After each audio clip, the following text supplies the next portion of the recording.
Hey guys and gals, this is Todd with High Scale Reptiles and Enclosures, and I'm going to give you all a little sneak peek at some of our collection here. We're going to give it a few minutes here for a couple of people to get on, and I'm going to try to tag a couple of people if I can.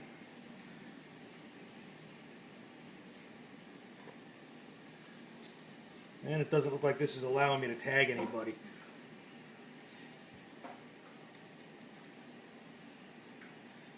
Somebody do me a favor and drop a comment so I can get the comment bar to pop up.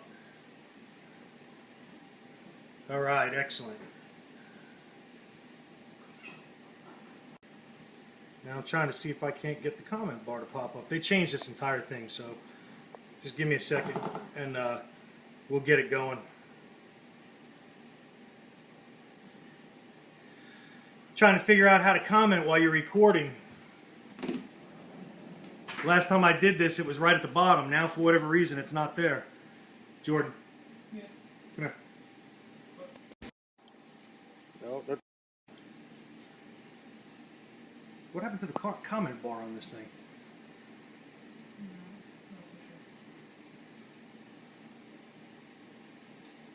Alright, well, it lets me pick a color that I could write in, but it's not letting me... I gotta be able to answer questions. Sorry folks, bear with me here for a second.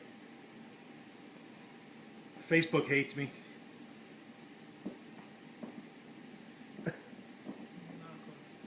If anybody knows how to get the comment bar to pop up on their phone, please let us know while we're sitting here toying with it. I guess the app changed on the last update.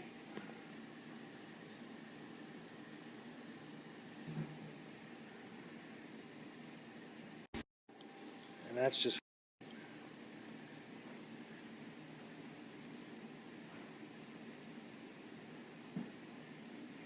all right. Anyways, we're going to start in the snake room. So we have probably about 13 people in here right now. And you know what? No, I won't start in the snake room. I'll actually start outside of the snake room and show you guys some of the turtles that we've been collecting. I'm not going to go outside. It's like 104 degrees here, and I really just don't feel like walking across the property right now. We do have box turtles, and we do have sulcata out there. But I'll start in the living room area first and kind of show you guys. This right here is the Gabby enclosure. That's our Bitis rhinoceros, which is going to be our West African gaboon vipers. Yeah, I can say the answers, but...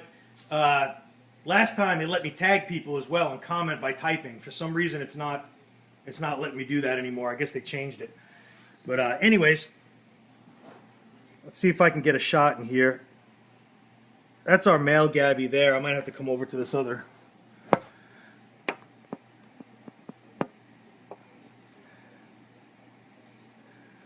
That's the male over there. And then this is our big girl right here. Now she's every bit of 4 foot, and she is super girthy right now. And we're hoping that we're going to get some babies out of her soon. The last clutch that she had, I think she went 28. 8 of them were actually stillborn, and the rest actually turned out to be slugs. So we did lose that entire clutch, which was pretty sad. But it tends to happen with Bitis and their first clutches. So I'm going to bounce right up here to the turtles, since we've got some new turtles in, and this is just a very simple tub setup. All it is a little bit of ivy in there for them. They've got their UVB. I've got heat tape running underneath this. And let's see if we can find someone in here. All right, this one here, this is a little baby golden thread, and they are Chinese. I've got 2 of those in there, and they're kind of coupled up at the moment with these little, if I can find them, these little pink-bellied side necks, which are much smaller and they hide much, much better. Here's one. Yeah, it would suck if I dropped the camera. This is one of the little pink-bellied side necks. See if I can get a little zoom in on that cute little face right there. Yeah, they'll turn their neck sideways whenever they're picked up in that. Go ahead and let them swim back down. And then, let's see. These are our Asian box turtles. Now, these are box turtles, but they are mostly aquatic, so they'll spend most of their time in the water. And I've got 4 little ones in here. And these little suckers, man, they make more of a stink than anything else that I've got. But they're cool little turtles.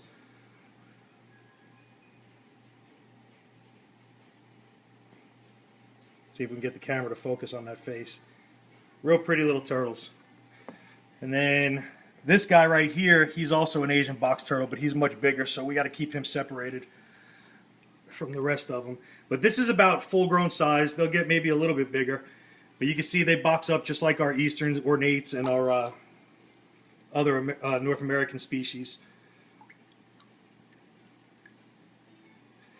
No, it's not completely true. It's not good for them to be on their backs, though, Angela. They can die if they're out in the sun, if they're unable to get flipped back over. Hey, Jordan, can you grab me a towel, please? And I'll just show you right quick. Yesterday, we actually went and a fellow reptile enthusiast, he actually passed away in a car accident, so we had to help the family unload a lot of animals from his house, and these are some of the enclosures that came from his home. And this big retic down here, this beautiful female tiger retic, this was his pride and joy for 20 years. He's had this snake, 20 or 21 years, somewhere around there. She's a real beautiful snake. I was lucky enough to be able to get in touch with Eddie Sanilla, and we're going to go ahead and donate her to the Houston Zoo. The Houston Zoo has been looking for a large reticulated python for quite some time. So she's going to end up in a really beautiful enclosure as long as they accept her. And I'm really, really hoping that they do accept her. She's a real sweet snake. And she deserves a really good home. And it'd be really great to see her going into the educational field where kids will be able to see her and get to see her side. That's one snake. Yes, ma'am. She's every bit of 18 to 20 feet long. She's right in between 18 and 20 feet. And she's a handful.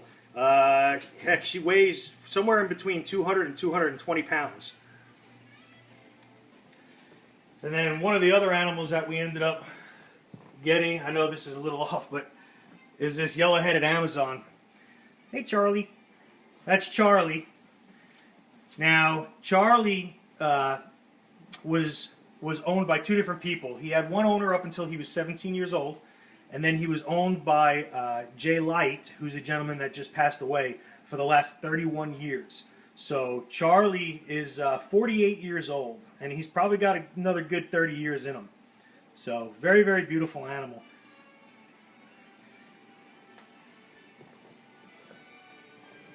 Yeah, I'm real happy that she's going to be able to go to the zoo.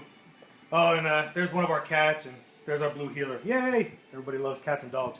All right, I'm going to go ahead and go over to the Niner here. This right here is one of our Niner models. And we keep some croats in here. Tracy's got all her crested geckos up top. Right now they're probably hidden inside of their tubes. Let's see. Yeah, they're gonna be hidden right now. I don't think any of them are gonna be out at the moment. Oh, here we go. There's one right there. That's one of her crested geckos. Let's see if I can.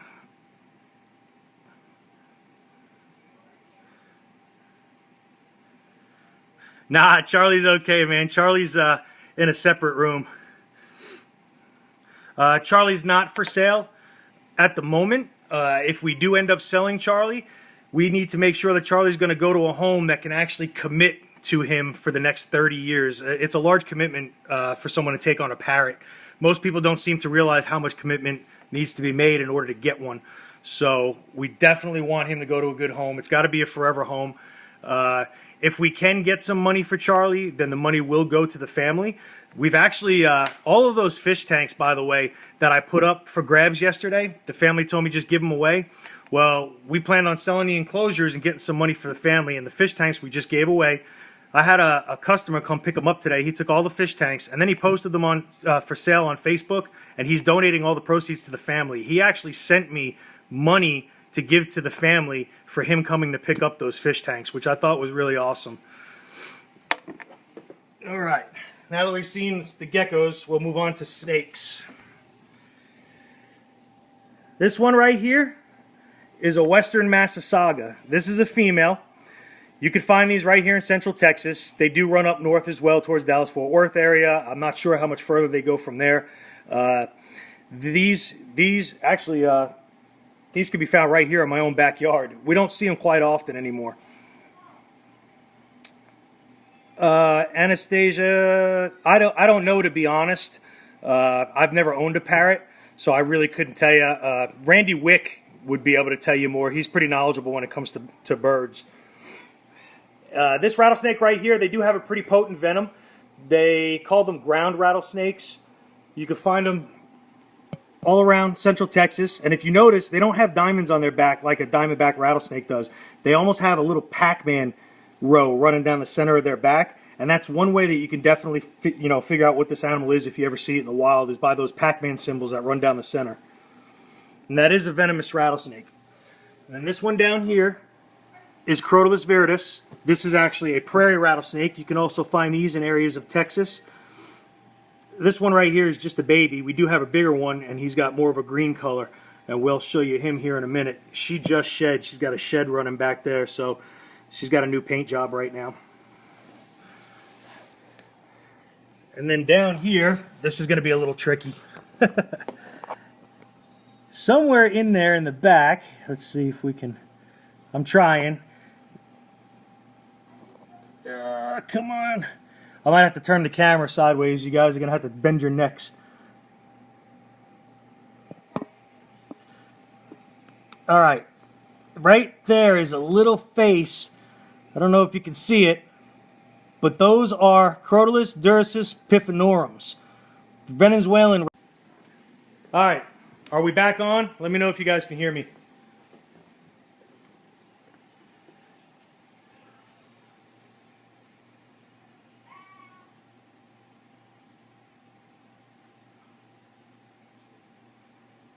Can everybody see? I don't want to keep going unless I know the connection is good again.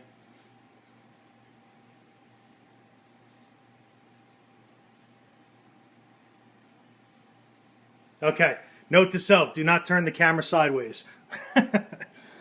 All right, under here, she's under her bowl, is Crotalus lepidus, which is going to be a mottled rock rattlesnake.